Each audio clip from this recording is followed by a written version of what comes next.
ബോച്ചേറ്റിയാണല്ലോ ഇപ്പോഴത്തെ ഏറ്റവും വലിയ വിവാദം ട്രെൻഡിങ്. ഇപ്പോഴത്തെ ട്രെൻഡിങ് അല്ലേ? അതെ, വിവാദം ആവുന്നതിനനുസരിച്ച് ട്രെൻഡിങ് ആയിക്കൊണ്ടിരിക്കുകയാണ്. അതിനെപ്പറ്റി എന്താണ് പറയാനുള്ളത്? ബോച്ചേറ്റി ഇന്ന് എല്ലാ മാധ്യമങ്ങളിലും ഉണ്ട്. 11 ലക്ഷം പേർക്ക് 24 കോടി നൽകി ആ ഭാഗ്യവാന്മാരെ കാണാനും ആ നറുക്കെടുപ്പ് ഫലങ്ങളൊക്കെ അറിയാനും വേണ്ടിയിട്ട് ഇന്നതെല്ലാ മാധ്യമങ്ങളിലും പ്രസിദ്ധീകരിച്ചിട്ടുണ്ടെന്ന് വളരെ ശക്തമായിട്ട് മുമ്പോട്ട് പോയിക്കൊണ്ടിരിക്കുകയാണ്.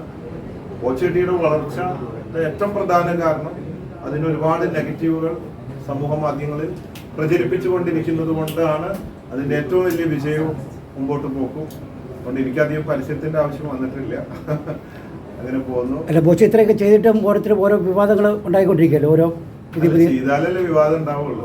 വിവാദം എന്ന് പറയുന്നത് ഇറ്റ്സ് എ ഗുഡ് സൈൻ. നമ്മൾ എന്തെങ്കിലും ചെയ്യുമ്പോൾ അതിന്റെ വളർച്ച നമ്മൾ കറക്റ്റ് ട്രാക്കിലാണ്, വിജയിക്കുന്നുണ്ട്, ആർക്കെങ്കിലും അതിന് ബുദ്ധിമുട്ട് വരുന്നുണ്ട് എന്ന് പറഞ്ഞാൽ വിവാദം ഉണ്ടെങ്കിൽ അത് കറക്റ്റ് ആണെന്ന് അർത്ഥം. ഇപ്പൊ ഈ അസൂയുള്ളവരാണ് ഇതൊക്കെ ചെയ്യുന്നല്ലേ? വിവാദം ഇല്ലെങ്കിൽ അത് സൈലന്റ് ആണ്, ഒരു മൂലയിലാണ്, ആരത് നോക്കിയിട്ടുമില്ല അറിഞ്ഞിട്ടുമില്ല, അതിനെ കുറിച്ച് പറയാനില്ല. അപ്പൊ അത് വളരെ ശക്തമായിട്ട് വിവാദമില്ലാത്ത ഒരു വ്യക്തികളും പ്രസ്ഥാനങ്ങളും പ്രോഡക്റ്റും ഇന്ന് വിജയിച്ചിട്ടില്ല. വിവാദം ഉണ്ടാവും അതിനെ കുറിച്ചിട്ട്. അതാണ് അതിൻ്റെ ഒരു ഏറ്റവും വലിയ പ്ലസ് മാർക്ക്.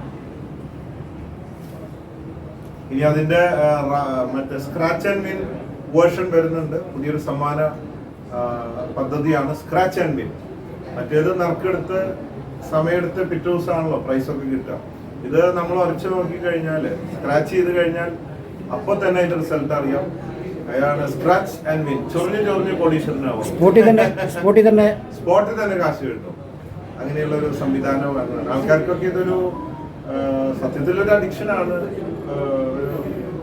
അപ്പൊ അത് അപ്പപ്പോ കിട്ടുക എന്നുള്ളത് ഒരു അഡിക്ഷനാണ്. അതൊരു മാക്സിമം എത്ര രൂപ വരും?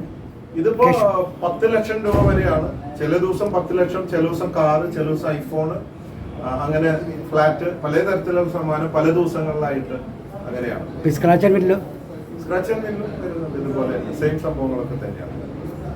ഇന്നത്തെ റിസൾട്ട് ഇത് കൊടുത്തിട്ടുണ്ട്. നമ്മൾ 24 കോടി രൂപ 11 ലക്ഷം ആൾക്കാർക്ക്.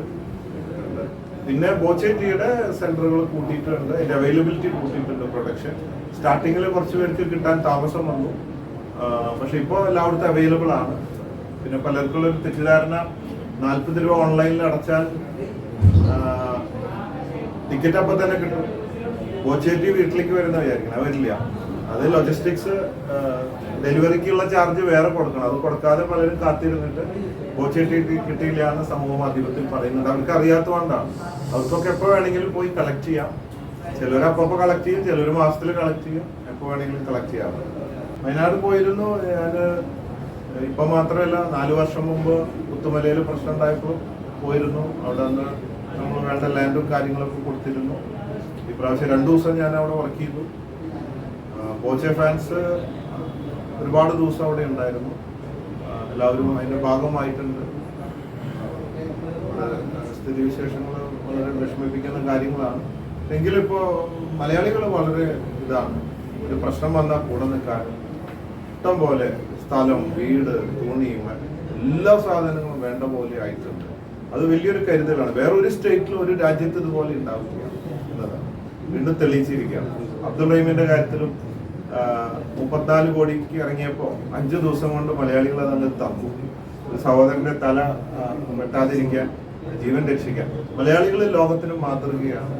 വളരെ സ്നേഹമുള്ളവരാണ്. പ്രത്യേക ഒരു വികാര ജീവികളാണ് മലയാളികൾ. നമുക്ക് അഭിമാനിക്കാം മലയാളികൾക്ക് ലോകത്തിന്റെ മുമ്പിൽ. അത് പ്രകൃതി നിയമമാണ്. നെഗറ്റീവ് ഉണ്ടെങ്കിൽ പോസിറ്റീവ് ഉണ്ടാവുള്ളൂ. നെഗറ്റീവും ഉണ്ട്, പോസിറ്റീവും ഉണ്ട് എന്നുള്ളതാണ് അതിൻ്റെ അർത്ഥം. സംഭവം നെഗറ്റീവ് അടിക്കും, പലതും നമ്മൾ ചെളിവാരിയൊക്കെ ചെയ്യുമെങ്കിലും അതൊക്കെ ഒരു ടൈം പാസ് പോലെയാണ് മലയാളികൾ കാണുന്നത്. നെഗറ്റീവ് അടിക്കാമെന്ന് പറഞ്ഞു, അങ്ങോട്ട് പറഞ്ഞു, ഇങ്ങോട്ട് പറഞ്ഞു. അതൊക്കെ ഒരു നെഗറ്റീവ് പറഞ്ഞെങ്കിലും ഒരു അത്യാവശ്യ നേരത്ത്, ശരിയായ ഒരു ആവശ്യം നേരത്ത് ഇതെല്ലാം മറന്നുകൊണ്ട് ജാതി, മതം, രാഷ്ട്രീയമൊക്കെ വിട്ടിട്ട് ജനങ്ങൾ ഒന്നിച്ചു നിന്നിട്ട് അങ്ങോട്ട് ഒരു മലയാളി സഹോദരന് അല്ലെങ്കിൽ ഒരു പ്രശ്നത്തിനൊപ്പം നിൽക്കും. ആ ഒരു മനസ്സുണ്ട്. ബാക്കിയൊക്കെ ഇടയിലൊക്കെ ടൈം ബീയിങ് ഉള്ള ചില ഇടികളും കുത്തുകളും പാരവെപ്പും അത് ഇതൊക്കെ ഉണ്ടാവും. ഈ വയനാട് ബോച്ചെ ചാരിറ്റി എന്തെങ്കിലും ചെയ്തിട്ടുണ്ടായിരുന്നു? നമ്മൾ സ്ഥലം കൊടുക്കാന്ന് പറഞ്ഞു. 100 വീട്ടുകാർക്ക് വീട് വെക്കാൻ സ്ഥലം കൊടുക്കാന്ന് പറഞ്ഞു. പിന്നെ ബോച്ചെ ഫാൻസ് ചാരിറ്റബിൾ ട്രസ്റ്റ് ആദ്യ ദിവസം തൊട്ടിട്ട് തന്നെ നമ്മളൊരു 5 ആംബുലൻസ് അവിടെ ഓടിയിരുന്നു. പിന്നെ വസ്ത്രം, ഭക്ഷണം, അങ്ങനെ ആവശ്യമുള്ള എല്ലാ സാധനങ്ങളും ദിവസേന അവിടെ സപ്ലൈ ചെയ്തിരുന്നു. ഇനിയിപ്പോൾ ഈ സ്ഥലം കൊടുക്കാമെന്നാണ് പറഞ്ഞിട്ടുള്ളത്. അപ്പോൾ അവരുടെ ആൾക്കാർ വന്ന് അതിൻ്റെ കാര്യങ്ങളൊക്കെ നോക്കുന്നുണ്ട്. ഒരുപാട് പേര് ഈ പലപ്പോഴും വ്യക്തിഹത്യ സോഷ്യൽ മീഡിയ നടക്കുന്നതിനെ പറ്റി എന്താണ് പറയുന്നത്? താങ്കളും അതിനൊരു ഇരയാണ്. അതെ അതെ അതിനെപ്പറ്റി അതെ പറയാവുന്നതാണ്. സോഷ്യൽ മീഡിയയിൽ എപ്പോഴും നെഗറ്റീവുകൾ ഉണ്ടാവാറുണ്ട്. അത് ഞാൻ പോസിറ്റീവാക്കി മാറ്റും.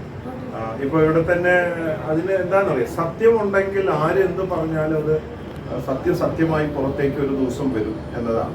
ഇപ്പോൾ സമ്മാനം കിട്ടണില്ല എന്ന് പറയുന്നുണ്ടായി. പക്ഷെ ഇന്നത്തെ മീഡിയ എടുത്ത് നോക്കിയാൽ കാണും 11 ലക്ഷം പേർക്ക് 24 കോടി രൂപ കൊടുത്തു. രേഖാമൂലം QR കോഡ് സ്കാൻ ചെയ്ത് അറിയാം, ബാങ്കിൽ നിന്ന് അക്കൗണ്ട് വഴി പോയിട്ടുള്ളത്. അപ്പോൾ അത് വളരെ ക്ലിയർ ആയിട്ടുള്ള സാധനങ്ങളാണ്. അപ്പോൾ അങ്ങനെ ഓരോന്ന് ഇന്നല്ലെങ്കിൽ നാളെ പുറത്തേക്ക് വരും പോസിറ്റീവായിട്ട്. So conquer the world with love. Love you, everybody. You're on.